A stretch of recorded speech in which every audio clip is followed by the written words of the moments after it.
Buenas noches. Eh, si alguien puede decirme si están con el audio correcto, están escuchando. Sí, se escucha, doctor. Buenas Bueno, noches. buenas noches. Ya, vamos a empezar entonces.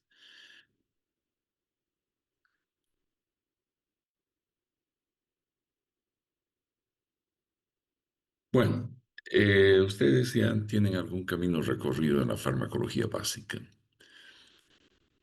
Yo voy a hablarles de un tema. Es un concepto quizás de los más importantes de toda la farmacología clínica y probablemente es uno de los que más van a utilizar ustedes cuando estén frente a un paciente. Más que todos los conceptos teóricos y todo lo que han visto hasta ahora. Porque ¿qué han aprendido? Han aprendido lo que es la farmacodinamia, la farmacocinética. Y aparentemente todos los fármacos actúan igual, funcionan para todos igual. Y en la práctica esto pues no existe. Una misma dosis de un fármaco en tres pacientes diferentes puede ocasionar diferentes respuestas. En uno puede acumularse y llegar a la toxicidad, en el otro puede no hacer nada y en el otro puede curarlo sin hacer daño. Y esto es justamente parte de lo más importante que en esta clase voy a tratar de cubrir, para entender por qué ocurre esto, por qué la diferencia de respuestas entre los pacientes. He puesto ahí una foto mía para que los que nunca me han visto, que no sé si habrá gente que no me conoce, pero así como estoy ahí, más o menos así soy. Bien, siempre les voy a mostrar en mis clases un roadmap, un GPS farmacológico, para que más o menos se ubiquen dónde estamos. Ustedes han empezado la materia estudiando qué es el fármaco, su ciclo vital, luego todos los métodos para desarrollar fármacos al mercado. Han visto la farmacodinamia, la farmacocinética, y hoy voy a hablar de este tema, de la variabilidad biológica, de la individualización de la farmacoterapia, para asegurarnos, obviamente, un efecto farmacológico eficaz y seguro. Y son varios aspectos que voy a considerar.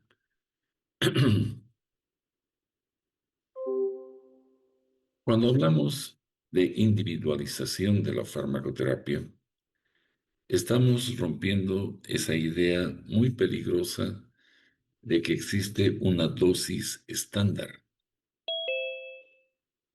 La dosis estándar sirve para estudiar, pero no sirve pues para tratar pacientes, porque el paciente no es igual que una tabla, una cosa donde si es así, te haces esto así, no es una cosa rígida.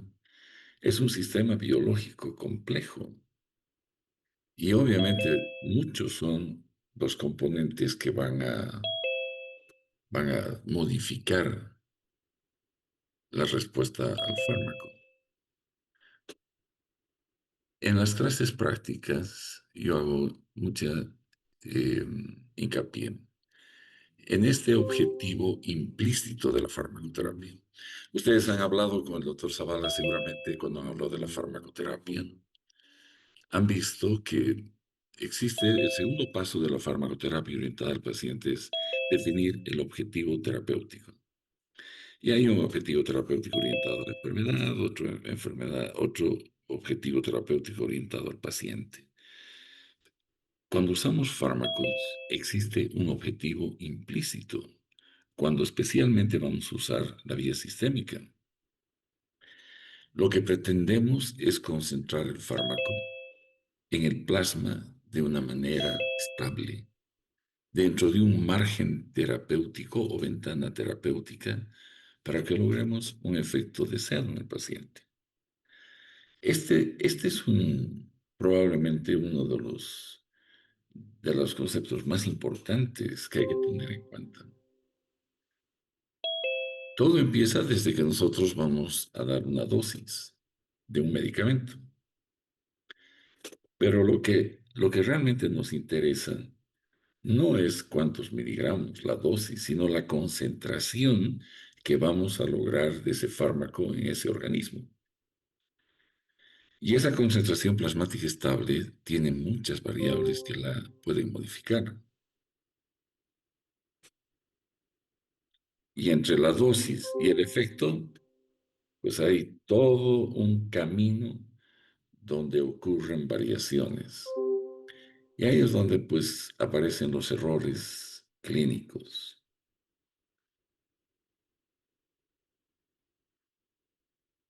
Cuando hablamos de individualizar, estamos diciendo algo muy simple, pero también muy profundo.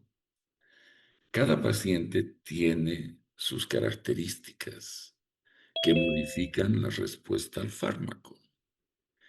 Y esto es algo que hay que tomar en cuenta. Y si ustedes no consideran esto, están tratando a ciegas. Cuando tenemos frente a nosotros un paciente, debemos pensar todo el proceso cinético, desde que entra el fármaco por la boca del paciente hasta que sea eliminado, y preguntarnos si todo está como debe estar para lograr el objeto, es decir, el objetivo terapéutico. Y este objetivo implícito que es que el fármaco esté en una concentración estable. Yo utilizo un simulador, que es este simulador, es un modelo matemático que les muestro a los estudiantes para que vean que lo que nos interesa es lograr esto. La concentración plasmática estable significa que la concentración comienza a oscilar dentro de un margen, pero de manera estable.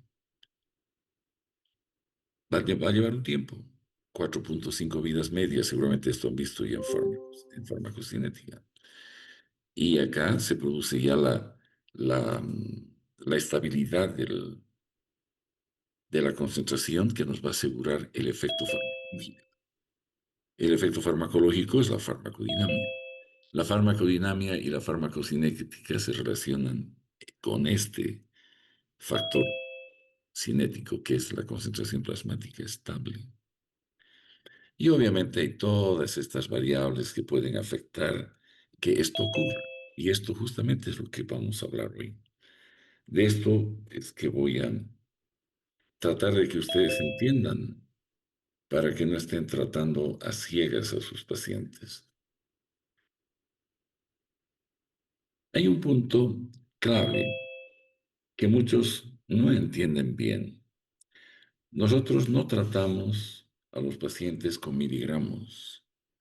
Cuando hablamos de dosis, por ejemplo, no nos interesa mucho los miligramos, nos interesa la concentración. Esto es lo que nos interesa, la concentración plasmática. Y los miligramos son referenciales simplemente de parte de las casas farmacéuticas. Si la concentración es muy baja, vamos a tener niveles subterapéuticos. Si la concentración es alta, más allá del margen terapéutico, vamos a tener toxicidad. Entonces tenemos que movernos entre la toxicidad y lo subterapéutico. Y a eso llamamos ventana terapéutica.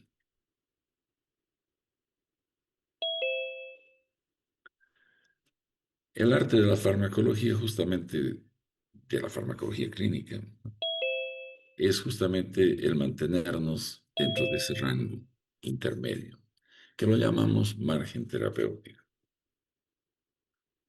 Y para lograr esto, pues necesitamos entender algunas cosas. Por ejemplo, ¿qué hace el organismo con el fármaco? Eso ya han visto. ¿Y qué hace el fármaco con nuestro organismo? También han visto.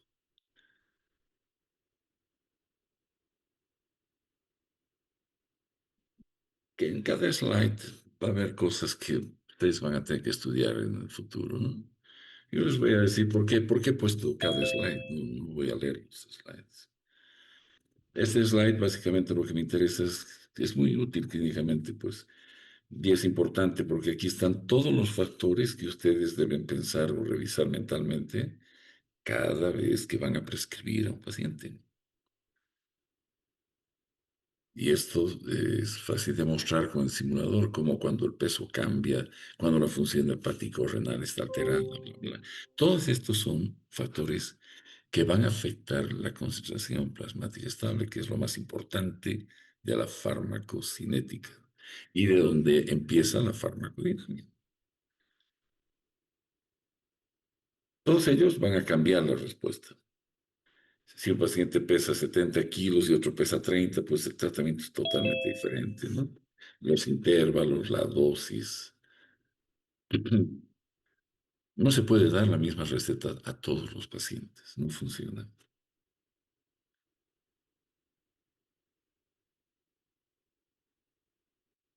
Y ahora observen ustedes que hay un listado ahí de otras variables que pueden alterar la concentración. Y no todo depende del fármaco, no todo es biología, no es el paciente ni el fármaco, es el mismo paciente que no se adhiere a la terapia, por ejemplo. No es que el fármaco esté mal, sino porque el paciente no lo toma, no toma el medicamento, entonces obviamente que no va a funcionar. Y esto también es parte de la farmacoterapia, el ver y asegurarnos que el paciente se adhiere a la terapia.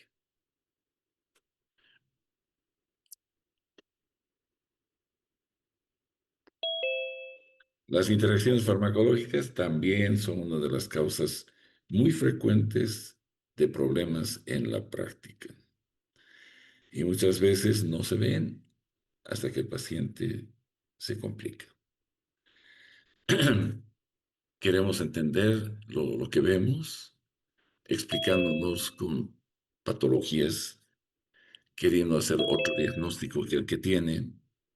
Y la verdad es que no tiene ninguna otra enfermedad. Lo que tiene es una interacción con algún fármaco que está tomando. Y cuando las cosas están complicadas es que nos damos cuenta.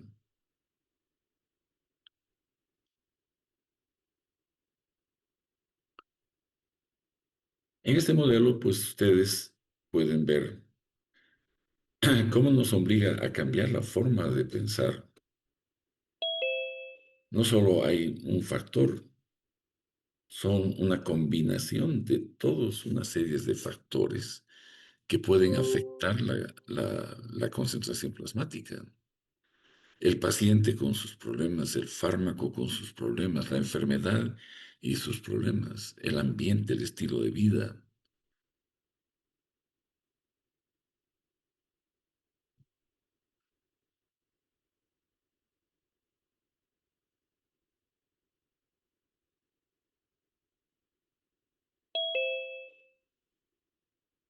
Pero ven cómo cada uno de estos factores afectan a la concentración del fármaco, tanto cinéticos como dinámicos, la respuesta, etc. Todo está interaccionado. Cuando vemos un paciente no podemos aprender las cosas de memoria, tenemos que entender. Hay temas genéticos, fisiopatológicos, constitucionales del paciente,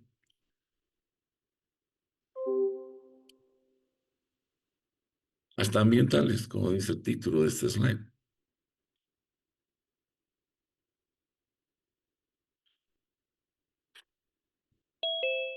Bien, ahora vamos a entrar a un escenario donde la farmacología cambia completamente y es el embarazo.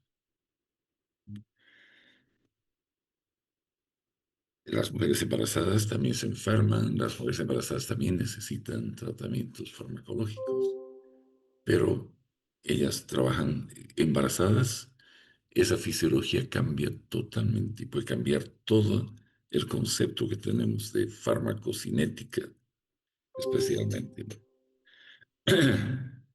Y además hay que entender que no hay solo un paciente. sino que son dos, la mujer y el feto. El embarazo produce una serie de cambios y esos cambios no son decorativos. Estos cambios modifican el comportamiento de los medicamentos y nosotros tenemos que estar atentos a todos estos cambios. Tenemos que entender qué va a pasar en todos los sistemas en los que se afecta. El aumento del volumen plasmático va a diluir más a los fármacos, va a haber menos concentración. Entonces la dosis normal puede resultar insuficiente. Van a haber cambios en el volumen plasmático, como les he dicho. Miren, de 4.700 puede subir a 5.200 ml en 32 semanas. Entonces hay un incremento al final del embarazo hasta 1.600 ml en el plasma. Esto va a cambiar totalmente la cinética del fármaco. Hay cambios en el sistema, en el gasto cardíaco, por ejemplo, el volumen latido y la frecuencia cardíaca. Cambios en el flujo sanguíneo regional. Hay zonas en las que necesita más sangre el paciente, especialmente la zona genital, todo lo que es el útero, porque hay un ser en desarrollo allá, pues. Entonces, el organismo de la mujer va a redireccionar flujos y disminuir flujos en algunas regiones. En el músculo esquelético, por ejemplo, mujer embarazada difícilmente va a poder hacer ejercicios. Los músculos son mal irrigados. Hay cambios respiratorios que también van a afectar. Y si afectamos el pH, afectamos la liposolubilidad de los ácidos y bases débiles, que en su pKa van a cambiar su liposolubilidad, pero aquí va a haber más o menos fármacos liposolubles por los cambios en el pH.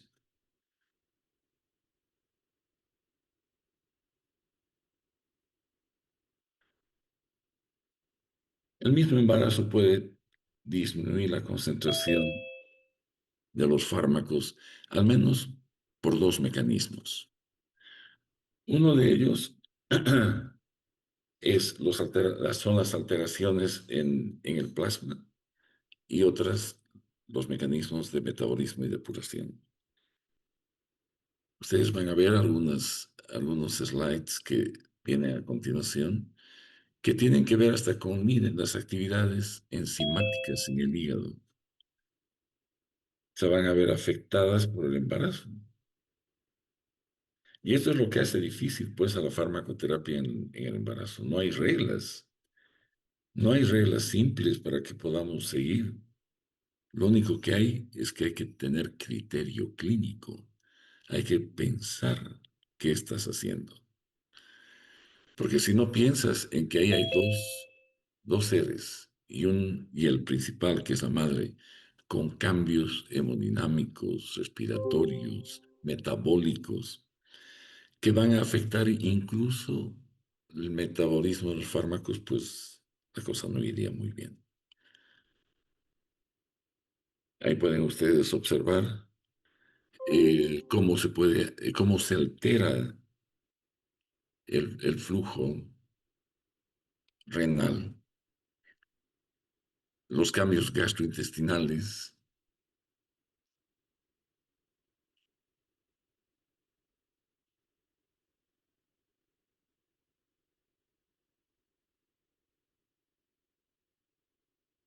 Aquí tenemos el periparto, es decir, estamos entrando a la parte en la que la madre va a dar de lactar al feto. Esto es otro problema. Aquí la cosa está en saber qué fármacos pueden alterar algunos aspectos en el momento inmediato después del parto y qué fármacos pueden entrar por la leche al feto,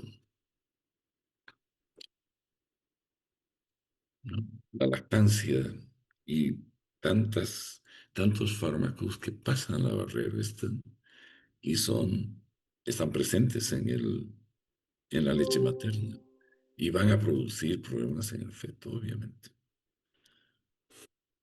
No hay reglas simples. La verdad es que el embarazo es todo un cuidado especial. Existen algunas reglas que la OMS propone, por ejemplo, ¿no?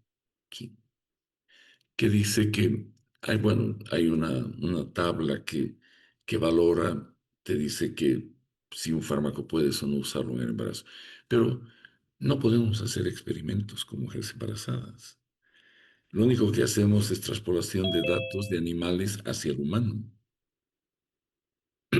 Y no siempre no tienen siempre correlación entre un ratón y una mujer. Se usan experimentos en ratitas, en cobayos, y se trata de llevar En realidad, no hay un fármaco recomendado o seguro para el embarazo. Si pudiéramos evitar que una mujer introduzca a su cuerpo químicos durante su embarazo, sería lo ideal. Pero siempre hay que evaluar el riesgo y el beneficio.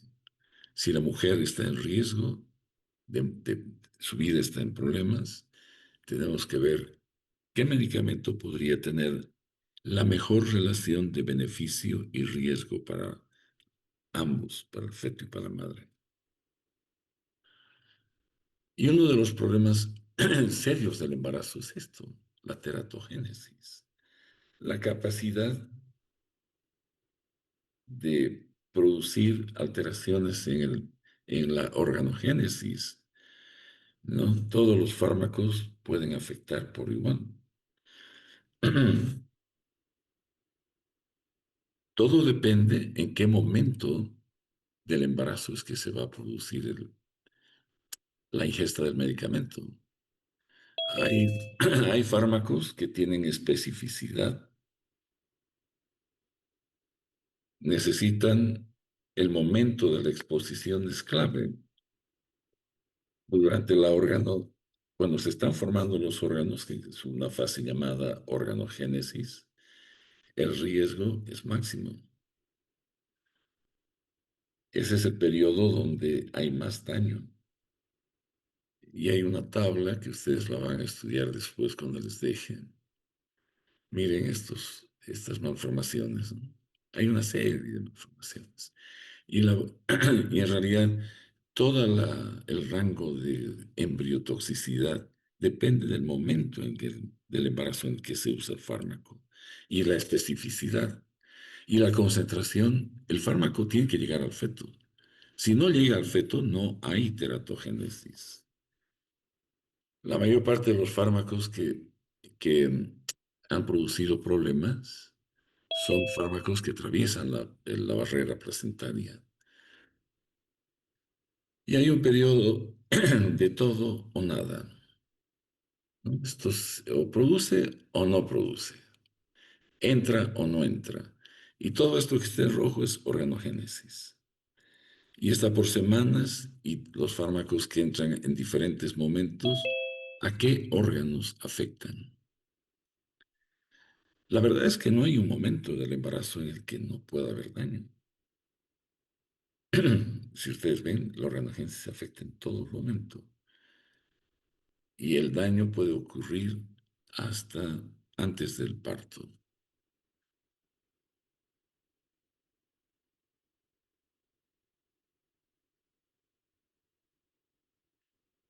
Hay un polimorfismo genético de la madre y del feto que van a afectar obviamente la susceptibilidad a que ocurra este tipo de problemas.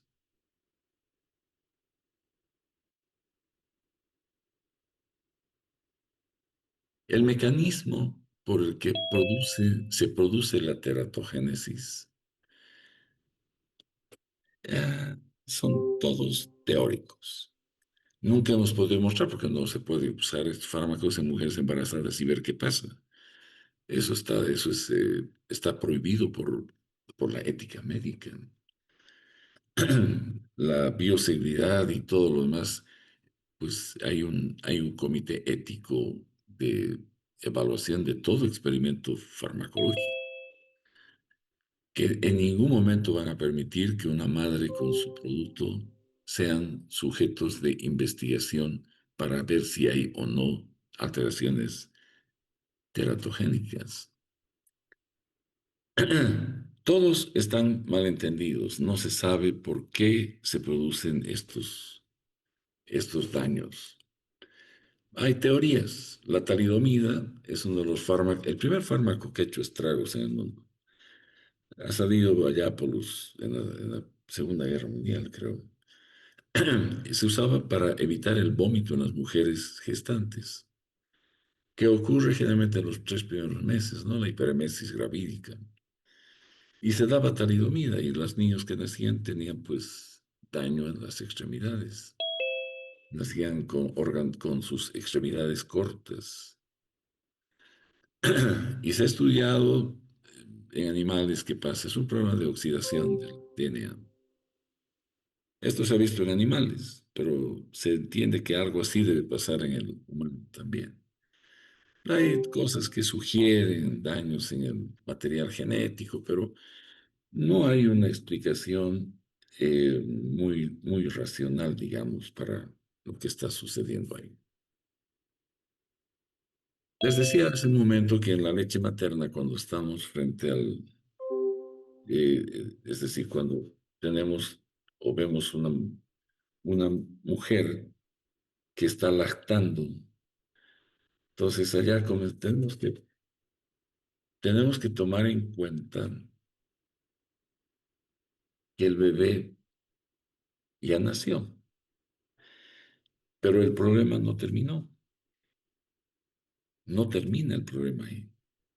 Si nace el bebé, perfecto. La posibilidad de hacerle daño a través de fármacos en la madre se acabó. A través de la sangre materna que va a través de la placenta al feto. Pero el riesgo para el feto sigue habiendo desde el momento que hay fármacos que atraviesan las barreras en las glándulas mamarias y se hacen presentes en la leche. Entonces sí, vamos a seguir con el problema de que podemos afectarle al niño con los fármacos. Son muchos fármacos los que pasan por la leche materna.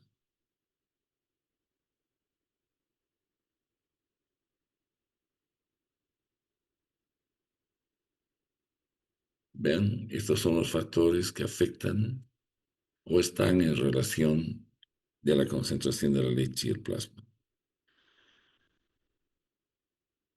Para que pase un fármaco del plasma a la leche, pues tiene que ver la liposolubilidad, las proteínas, los factores físico-químicos de los fármacos, donde el pK es muy importante.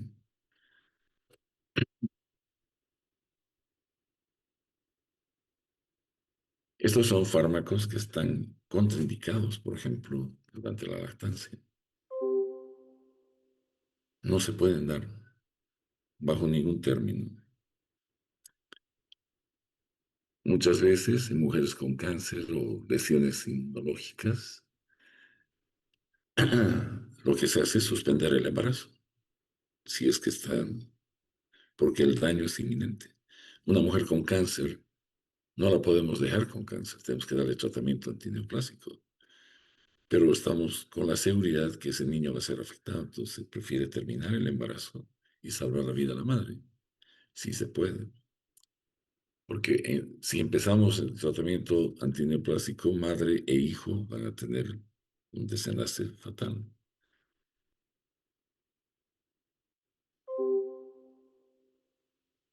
Las recomendaciones en general son estas. Los fármacos son considerados seguros para el embarazo, son generalmente seguros también durante la lactancia. Hay algunos fármacos que lo sabemos que si los das no vas a producir daño. En lo posible hay que evitarlos, pero si no hay otra, pues puedes usarlos. Y esos fármacos que puedes usar tampoco van a producir problemas en la lactancia. Esa es una regla, más o menos, ¿no? Consideraciones globales. Y los niveles sanguíneos del infante pueden ser monitoreados y deben ser subterapéuticos. O sea que significa que el fármaco no está en una concentración que produzca efectos farmacológicos. Es ineficaz. Hay en el plasma, pero en niveles subterapéuticos. No va a haber respuesta del cuerpo del feto al fármaco. Y así aparentemente también se evitan algunos problemas congénitos. Esta es la famosa escala que la OMS propone, ¿no? Los medicamentos pueden ser clasificados de la A hasta la E, hasta la D y una X después. Todos están indicando si estos pueden, si puedes usar, no, normalmente no hay problemas. Aquí hay más probabilidad y aquí hay daño del feto. Y X es que totalmente contraindicado usar. Estas escalas van a ver en todos. Dicen el embarazo, recomendación tipo A, tipo B, C, D o X. Si ustedes observan, dice X, significa que está contraindicado, no puedes usar por ningún motivo. Si la madre está en peligro, su vida está en peligro y es X el tratamiento, pues habrá que acabar el embarazo y usar el fármaco para salvar la vida de la mujer.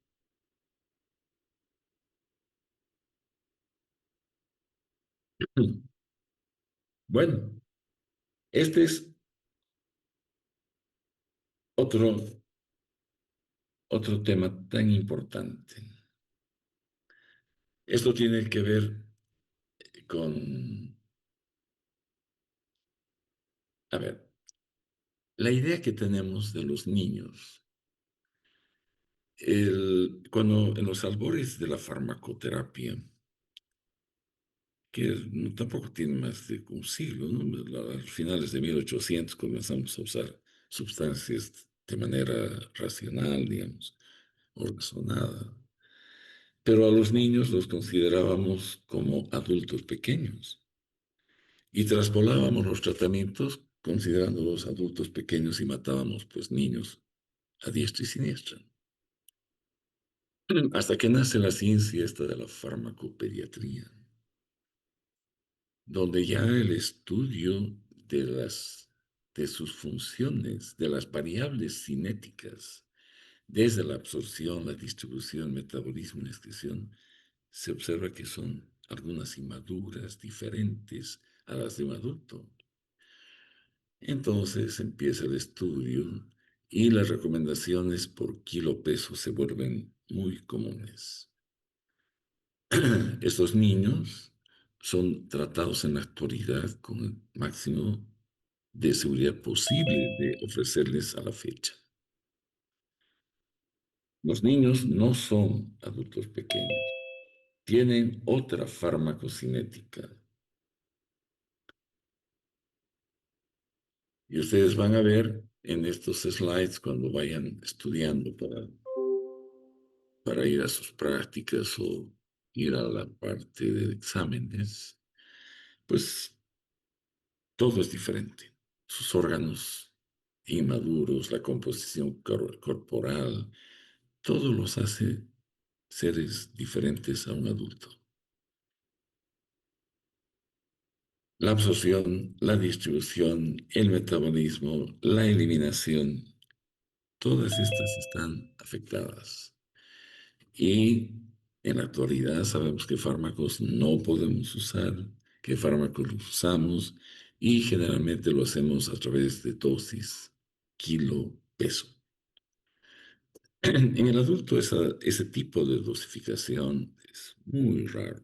Generalmente son recomendaciones grandes, tantos miligramos, tantas veces al día. ¿Y por qué vía? Pero en los niños todo es kilo peso, porque se trabaja con el índice de masa corporal y la composición especial que tienen ellos en cuanto a la cantidad de agua y sus procesos cinéticos. que es la parte más importante, es la cinética, para poder individualizar una farmacoterapia. De otra manera, sería imposible dar hacer individualización.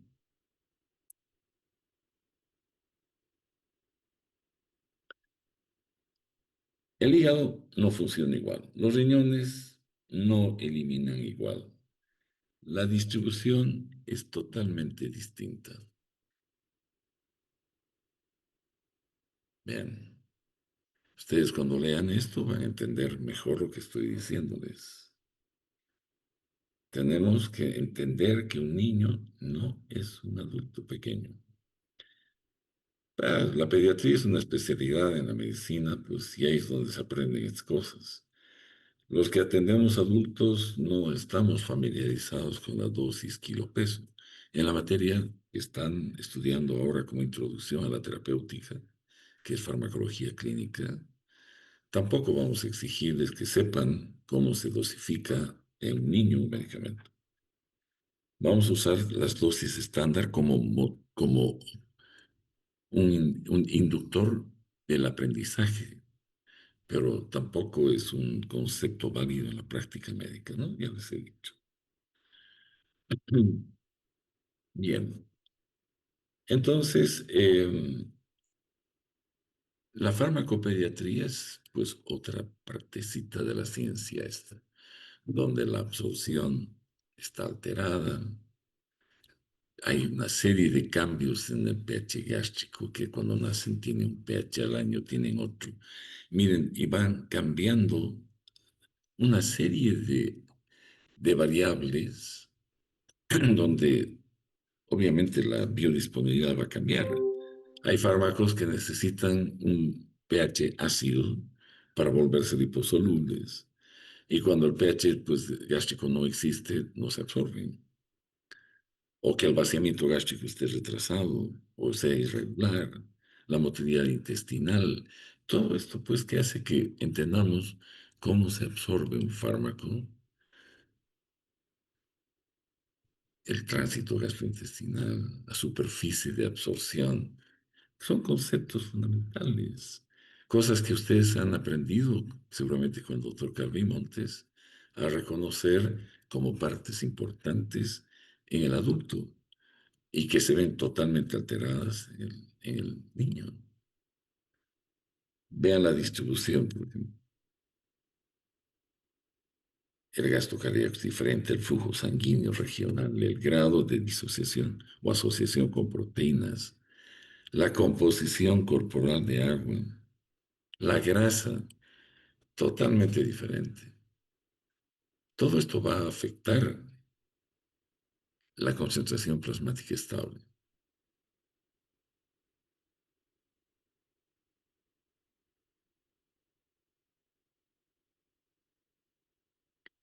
Aquí hay una comparación de un recién nacido y un niño ya de unos años, ¿no? 5 o 6 años. Desde las proteínas, la albúmina, las glucoproteínas, la glucoproteína ácida alfa 1, todas estas son proteínas plasmáticas que tienen que ver con transporte de fármacos. Un niño es diferente que un recién nacido. Y un adulto, obviamente el adulto se parece más a un niño que a un recién nacido. Y aquí la terapia con ciertos fármacos, pues no es posible. Fármacos que usan la albúmina para transportarse, por ejemplo, en un recién nacido difícilmente vamos a dar porque no hay una cantidad suficiente para que sea transportado el fármaco hacia la zona donde va a actuar. Eso llamamos blanco biológico. Y el líquido que está alrededor del banco biológico llamamos biofase. Entonces, para que un fármaco actúe, tiene que estar concentrado en su biofase. Y a veces esto, pues, no es posible en estos chiquitos. Algunos fármacos no funcionan. Y vean la composición, cómo es tan diferente la composición de acuerdo a la edad. Si vemos desde que nacen un prematuro hasta un adulto, la concentración de líquido extracelular intracelular y la cantidad de grasa y de proteínas cambian y cambia a través de los años. En esta época, donde estamos con recién nacidos, con prematuros o niños de meses, las consideraciones son diferentes que un individuo que es un adulto. El tema de distribución, de metabolismo, de excreción, todo va a ser diferente.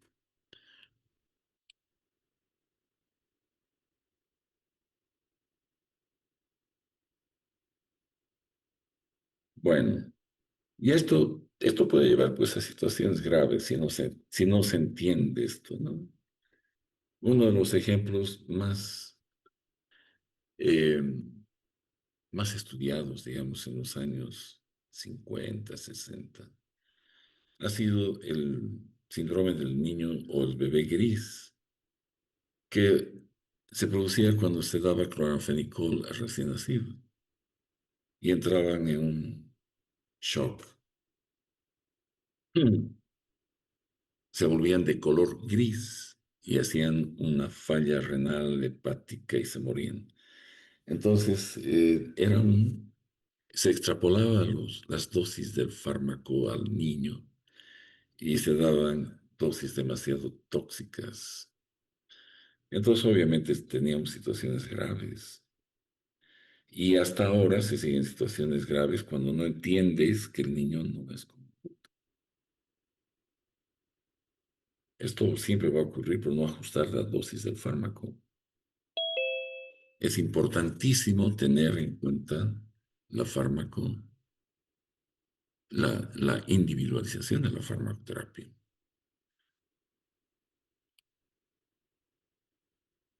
Vean cambios metabólicos. El metabolismo de los fármacos es bajísimo. El sistema enzimático, citocromo P450, que es lo más importante, la reducción, todo está disminuido hasta la conjugación con el ácido glucurónico y todo lo demás, sulfatos y todo. Entonces, el hígado fracasa en su función cinética. Un hígado que no está con sus fase uno y 2 maduras, no va a poder, pues, ionizar las sustancias. Su función es ionizarlas, darles carga iónica para que se vuelvan no liposolubles y a nivel de riñón no se reabsorban y se eliminen por la orina. Ese es el rol del hígado. O las pone en la bilis unidas a ácidos o sustancias proteicas y demás. En la fase 2 conjuga y les da carga positiva o negativa. ¿Para qué? Porque sean iónicas, vayan al intestino con la bilis y no se reabsorban. Y todo esto en los niños está ocurriendo. No tienen procesos metabólicos maduros. Entonces, el fármaco que esperamos que se metabolice no se metaboliza, se acumula, intoxicamos al niño.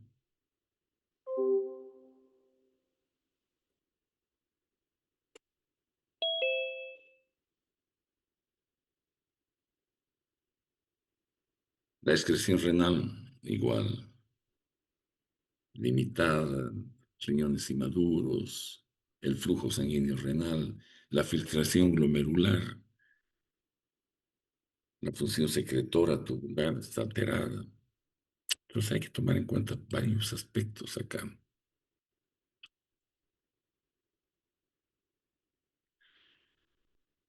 Bien, esta es la clase de hoy, pero antes de terminarla, a mí me gustaría que si se llevan algo positivo de esta clase, se lleven en una idea.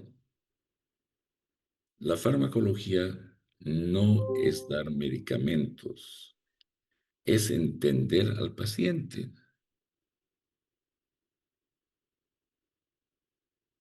El paciente que lo recibe es el paciente que nos interesa saber. No es tanto aprender de memoria temas farmacocinéticos o farmacodinámicos. Y si no entienden ustedes al paciente, no están haciendo una farmacología clínica razonada. Entonces, ahí voy a dejar la clase de hoy y mañana a las 8 nos vamos a ver para hablar del otro extremo de la vida, los ancianos, la farmacogeriatría. Y después voy a hablar de las alteraciones en órganos, falla renal, falla hepática. Vamos a hablar también de la farmacogenómica, cómo la genética puede producir polimorfismos metabólicos en los que los individuos o no tienen un efecto deseado o presentan efectos adversos que ponen en riesgo su vida. Yo tengo la seguridad de que una clase que dura más de 45 a 50 minutos no sirve para otra cosa que para que ustedes graben y lean algún día. Pero hasta aquí yo creo que he saturado sus neuronas, si es que me han escuchado, de información. Y ojalá queden gran parte de lo que se ha dicho y lean lo que he dicho bajo los conceptos que he vertido y van a entender mejor. Entonces mañana nos vemos a las 8 en el mismo canal. Que estén bien, chicos. Hasta luego. Hasta luego, doctor.